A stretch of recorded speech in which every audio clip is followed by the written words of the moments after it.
Olá, sejam muito bem-vindos a este novo dia e com ele nossas esperanças também se renovam. Terça-feira, 12 de novembro de 2024. Hoje a igreja se veste com as cores do martírio para celebrar São Josafá. Daqui a pouco vamos conhecer a sua história.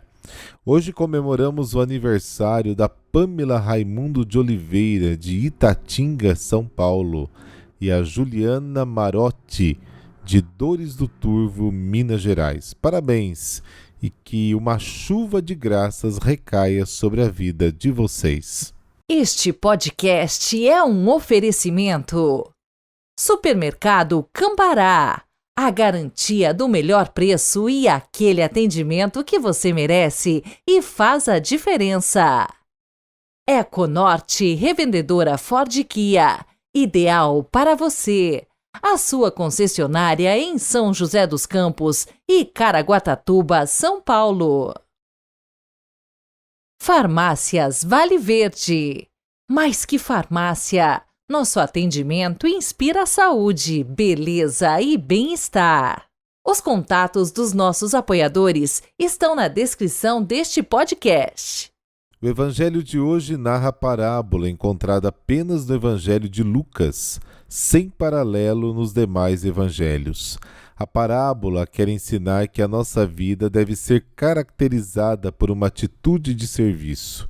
Começa com 3 perguntas e no final o próprio Jesus dá a resposta.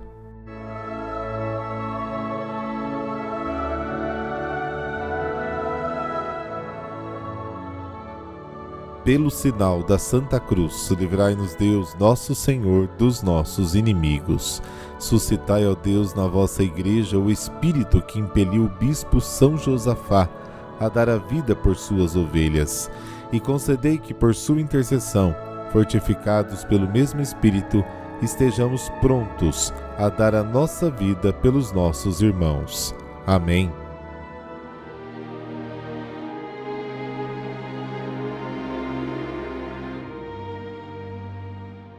Lucas, capítulo 17, versículos de 7 a 10. O Senhor esteja convosco, Ele está no meio de nós. Proclamação do Evangelho de Jesus Cristo, segundo Lucas. Glória a vós, Senhor. Naquele tempo disse Jesus: Se algum de vós tem um empregado que trabalha a terra ou cuida dos animais, por acaso vai dizer-lhe quando ele volta do campo: Vem depressa para a mesa?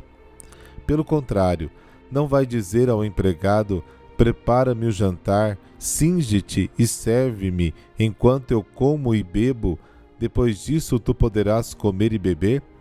Será que vai agradecer ao empregado porque fez o que lhe havia mandado? Assim também vós, quando tiverdes feito tudo o que vos mandaram, dizei: Somos servos inúteis, fizemos o que devíamos fazer. Palavra da salvação. Glória a vós, Senhor.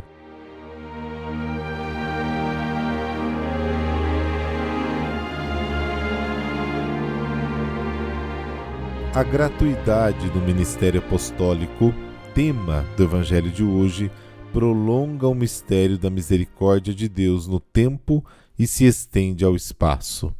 A gratuidade é o sinal essencial do amor e o selo de pertença ao Senhor. E isso nos torna como Ele, escravos do amor. É a liberdade máxima que nos torna semelhantes a Deus. A missão dos cristãos no mundo é, antes de tudo, o testemunho do amor gratuito de Deus. Na sua despedida dos anciãos da igreja de Éfeso, São Paulo dizia: Eu não considero a minha vida digna de nada, enquanto eu completar a minha carreira a serviço do Senhor Jesus, aquele que me confiou, e dar testemunho da mensagem da graça de Deus. Atos capítulo 20. O cristão é chamado servo, escravo de Jesus Cristo, porque lhe pertence totalmente. Essa escravidão, entre aspas, é a realização máxima da liberdade de amar, porque torna o cristão semelhante ao seu Senhor Jesus, que pertence inteiramente ao Pai e aos seus irmãos. O trabalho do escravo é devido e gratuito porque tanto ele como o seu trabalho pertencem ao Senhor. A tradução "somos servos inúteis" do versículo 10 não é exata, porque o escravo que realiza o seu trabalho não é inútil e porque Deus não criou nada inútil.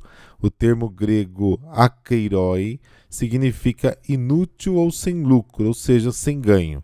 Isso significa que os cristãos não realizam seu trabalho apostólico por lucro, por ganho pessoal, mas por dever e gratuidade, não por interesse vergonhoso, 1 Pedro capítulo 5, mas movidos pelo amor de Cristo.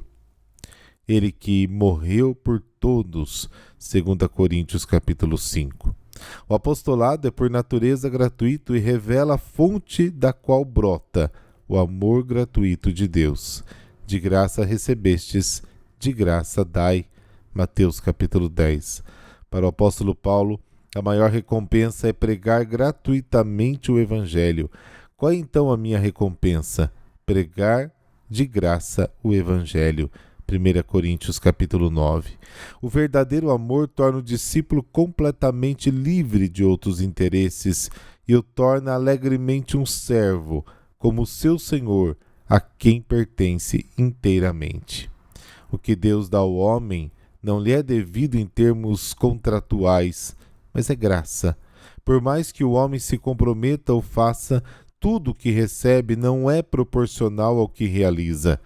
É sempre um dom da bondade e da misericórdia de Deus.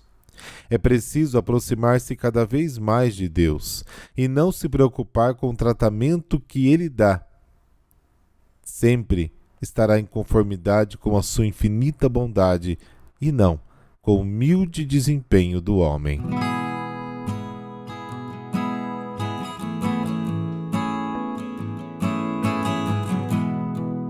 São Josafá. João era o nome dele. Nasceu de família cristã ortodoxa da Ucrânia em 1580. Estudou filosofia e teologia. Aos 20 anos tornou-se monge na ordem de São Basílio, recebendo o nome de Josafá, e em pouco tempo era nomeado superior do convento. Possuía enorme capacidade intelectual e vivência da caridade cristã. Além disso, São Josafá era um monge exemplar no seguimento das regras monásticas. Com apenas 37 anos, assumiu o arcebispado de Polotsk e dedicou-se imediatamente à formação do clero, à catequização dos fiéis, o que ainda hoje é urgentemente necessário. Na sua época sentia-se já o grave problema da divisão das igrejas ortodoxas orientais, que haviam se separado de Roma por volta do ano 1000, não reconhecendo a autoridade do Papa. Josafá muito trabalhou para a reconciliação ao longo da sua vida. Em 1596, o Sínodo de Brest reuniu os rutenos com Roma, mas este exemplo não foi seguido por outras igrejas orientais, que se sentiram traídas, tendo os cismáticos passado a perseguir os católicos. Por causa do seu zelo na reunificação, São Josafá foi caluniado e teve que enfrentar muitos contratempos, acabando por se tornar vítima de martírio. Numa visita pastoral no dia 12 de novembro de 1623, sua comitiva foi atacada e muitos dela covardemente assassinados, matança a qual o santo bispo se opôs, perguntando aos agressores: "Meus filhos, por que matais os meus familiares? Se procurais a mim, aqui estou."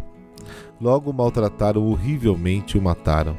Porém, quase todos os seus assassinos, depois processados e condenados, abjuraram o cisma e se converteram, um fruto da caridade de Deus e certamente da firmeza exemplar de São Josafá. Rezemos. Deus eterno e todo-poderoso, que a vossos pastores associastes São Josafá, a quem destes a graça de lutar pela justiça até a morte, concedei-nos por sua intercessão suportar por vosso amor as adversidades, sem jamais abrir mão da verdade e correr ao encontro de vós, que sois a nossa vida. Amém. Por intercessão de São Josafá, dessa bênção de Deus Todo-Poderoso, Pai, Filho, Espírito Santo. Amém. Boa terça-feira para você e até amanhã.